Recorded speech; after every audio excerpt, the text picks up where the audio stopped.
This is another video over Chang Tai Chi and moving postures. Today I'm going to do a couple of videos, whatever. The first one I'm going to do is over Fair Lady. Fair Lady works the shuttles. And if you're doing it in a lot of the short routines, it may do a right and we'll say a left. And but in the some of the short routines and in all of the long routines, you're going to do it in four corners. And a lot of people seem to have a problem with this. If I remember right, I did when I started. I know I had a problem with wave hands like clouds. You know, the hands moving two directions and I'm stepping one way. And so again, the whole point of these is if you're doing your Tai Chi walking, and then you pick several of the postures, or maybe two or three, or and you practice on an individual movement, it really helps you to improve the overall of your form, right? If I fix this one aspect here, you know, in this situation, it's directional, but some of the movements, it may be how you're shifting your weight, or where your elbow is, right? And things like that. And that one improvement that you worked on can change the whole look of your form. So, that being said, again, these aren't about application per se, they're just more about the body mechanics. And again, like I've shared in the other videos, this is not me trying to do a performance or a competition or demonstration or anything like that. It's just the raw body mechanics. So what is the move? There are a variety of ways to do this movement, just like any of the other ones. You know, just depending on this group and their perception of the movement and how, you know, additional intricate movements they want to add to it, or the simplicity of it. With Chang Tai Chi, this is the movement is quite clean. The one hand is going to come out, and the other hand is going to follow through, right? If you look, I'm rotating my body, right? So the power part is this, right? So we want to make sure that the hand, will say that's pushing or striking or grabbing, you do any of those things, that I'm turning with the back leg and the hip. See how I'm turning my hip? The other hand, if all possible, I want it to be maybe, let's say my hand is above my eyebrows, like this, right? And if you see, it kind of separates me, right? It's on this side. And the elbow is going to point down. And so think you make contact with something, and you know, I have to discuss the application at least a little bit in the sense that what is it doing? But you've made contact with something in this way with the elbow pointing down. It can slide away, move away, or easier for you to grab. Again, we don't want it like this, because then the weight of the force of the action would be in our forearm, and then it would travel into our shoulder, and you know, it would be very painful. And I can't really transfer it into my hip and into my feet, but this way, when the force comes down, I can transfer it down into my hip and then down into my feet. My whole body can, we'll say, absorb the energy of it, right? So it looks like this from the side. I do it this way, okay? And if we talk about the differences in widths and heights and all of that, that would make, you know, would extend this video quite a bit. But I'm going to primarily use a narrow frame, right? Most people are going to use this. It's not that you can't do this, but it's going to be pretty demanding, especially if you're starting, or if you're maybe you're older and you're doing Tai Chi, and you may not ever, you know, get that low, and that's fine. But what we do want to do is engage the hip. So instead of me just turning, I'm going to kind of sit. So the knee is open, the ankle, the hip, and when I do the movement, I extend the leg. Now look, it's not locked. We don't want to do that, but it's pretty much completely extended. Right? So, like this. And if I went the other side, look, see, the weight is here, it's loaded, and then look, everything extends.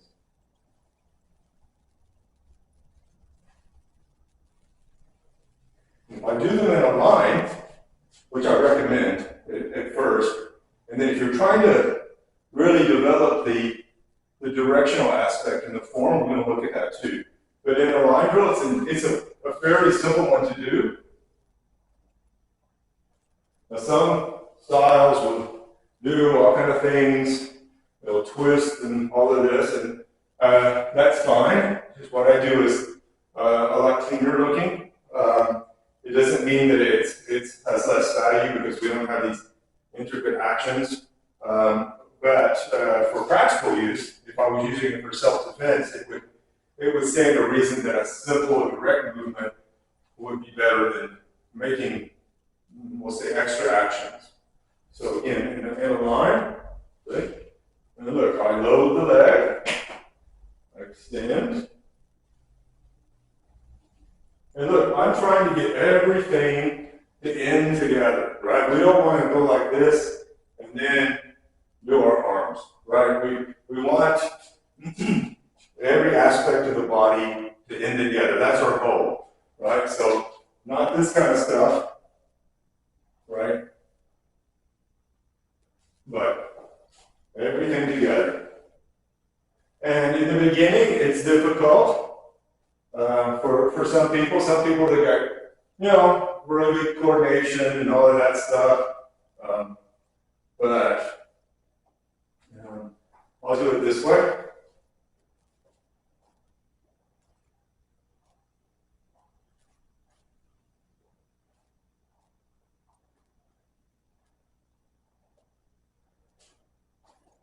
But if you just slow the movement down and slow yourself down, you can get it to coordinate. Once you can get it to coordinate, and you can make yourself stable and smooth, you can always increase the speed if you want. So, in the form, it's going to start from a single whip. And if you think like this, my right side and my left side. The first two moves are going to be on my right side, the next two moves on my left side. Two of the moves, I'm stepping through. I step through, and then look, I turn around, I step through, I turn around. And I even recommend doing that by itself at first. It's great as an extra piece to add into your Taijiquan walking. You're going forward, back, lifting the knee, walking backwards, forward, stepping behind to turn, stepping across to turn.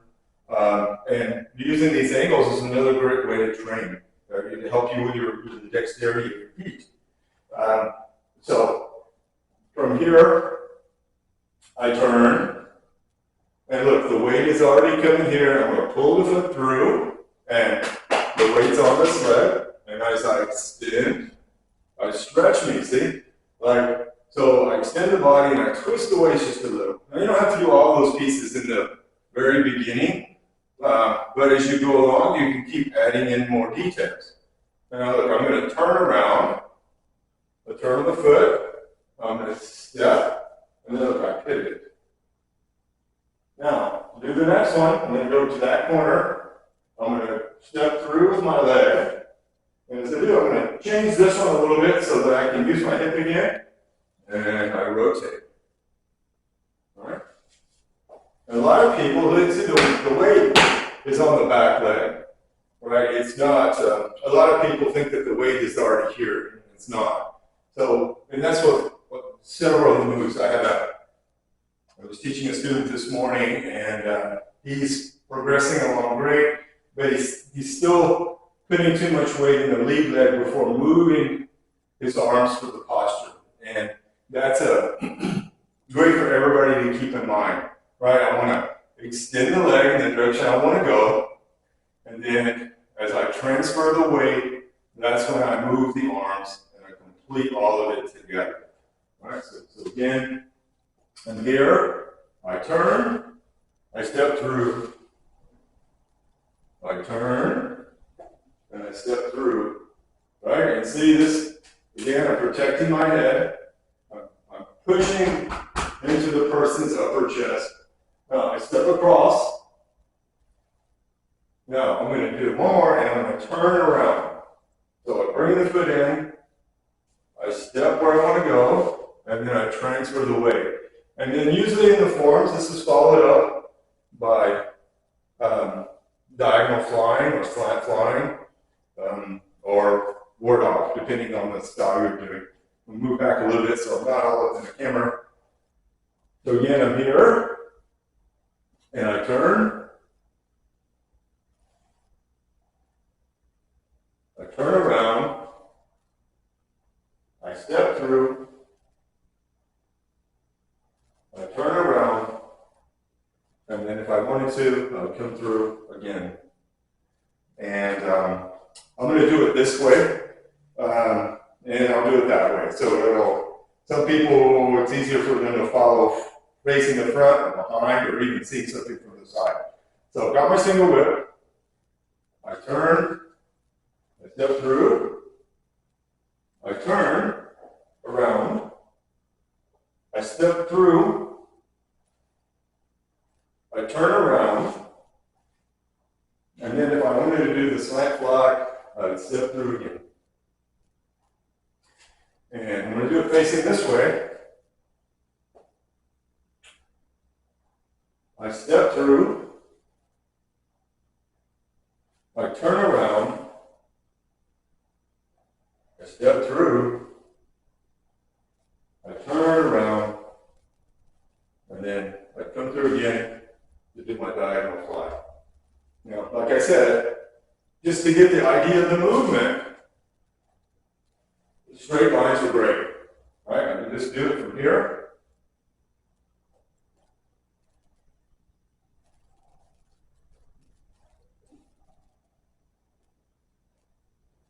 And again, if you're doing, a lot of people teach the 24 form. I used to teach that form. It's a good form, and there's people that even create online teacher certification just because you can do the 24. That should be a very beginner form that if you're physically in decent shape and you come into a Tai Chi class, you should be able to learn that in a few weeks of just coming to class, not having to pay for some online training. Almost every Tai Chi instructor teaches that form or other small forms like it. And small routines are great, but like I said, they take out, like that 24 is also Beijing simplified, right? And so it takes the turning out of it, right? So it's two actions like this, right? Just a right and a left, or left and a right of the action. And like the Yang 40, which is another sports form or competition form, old form. I really like that one. And it does the same thing. It does the 72. So one more time, and I'll leave it at that. So here, here, and look, I can use a shorter stance. Just remember, you want, if I'm doing a smaller frame, I'll even do a smaller one. I'll do one like this size. I'm still going to sit like I'm sitting on a high chair, and then I drive out. But look, see how much smaller my movements are now? If I try to make the movements this large with this stance, it'd be really hard to coordinate it. And if you're using it for application, then you would be better served for most of the movements. The hand movements to be in line with the leg movements, so it's easier for me to move from my hip. So right, see here, I just step through. So if you're older and you're doing your Tai Chi, can do the piece small. You don't have to do it large like what I'm doing.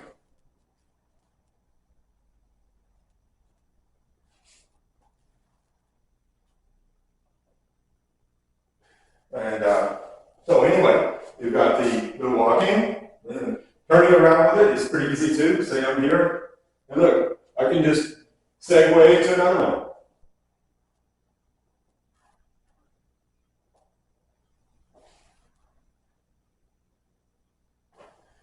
And again, the four corners. So remember, like I said, there's two movements on the right, two on your left, and if you think like a box or a rectangle, I'm going to try my best to go to into those corners. All right, so here, into that corner.